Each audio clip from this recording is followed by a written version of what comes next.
गांव के बाहरी छोर पर रघुनाथ का एक छोटा सा खेत था, जो उसकी मेहनत और लगन का परिणाम था। वह बचपन से ही अपने पिता के साथ खेत में काम करता आया था और अब उम्र बढ़ने के बावजूद उसकी दिनचर्या नहीं बदली थी। सूरज की पहली किरण के साथ ही वह उठता, स्नान करके मंदिर में भगवान को प्रणाम करता और खेत की ओर निकल पड़ता।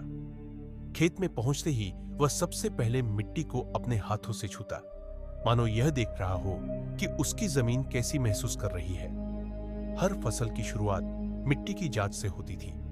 वह मिट्टी की उर्वरता बनाए रखने के लिए हर साल अलग अलग फसलें उगाने का तरीका अपनाता था। इस साल उसने गेहूं और सरसों बोने का निश्चय किया था। उसने पहले खेत को जोता, पुरानी घास और खरपतवार हटाई और फिर खाद डालकर मिट्टी को उपजाऊ बनाया।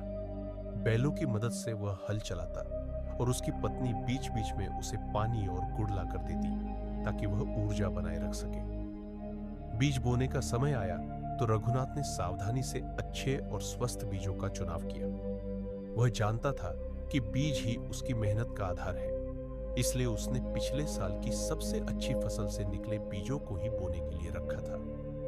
जब खेत तैयार हो गया तो उसने बैलों के पीछे लगे हल के जरिए बीजों को मिट्टी में डाला और फिर ऊपर से हल्की मिट्टी डालकर उन्हें ढक दिया, ताकि पक्षी उन्हें न खा सके।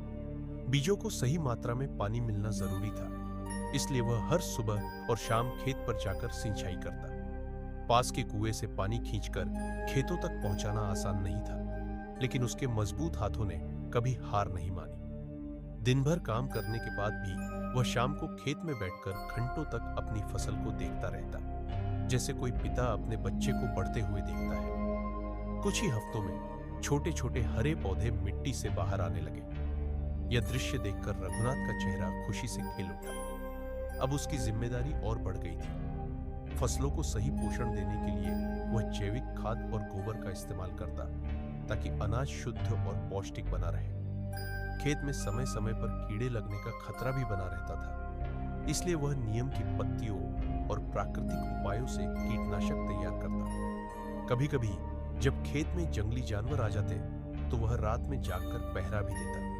उसकी मेहनत रंग ला रही थी। गेहूं की बालियां सुनहरी होने लगी थी और सरसों के पीले फूल पूरे खेत को सोने की चादर जैसा बना रहे थे। गांव के बाकी किसान भी उसकी फसल को देखकर प्रेरित होते थे। आखिरकार वह समय आ गया जिसका इंतजार हर किसान को होता है, कटाई का मौसम। रघुनाथ ने अपने बेटे और कुछ मजदूरों के साथ मिलकर फसल काटना शुरू किया। हर बालियां काटते समय उसके चेहरे पर संतोष झलकता था।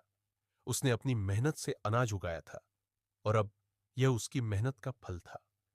फसल काटने के बाद उसने अनाज को सुखाया, फिर इसे साफ करके बोरों में भरा।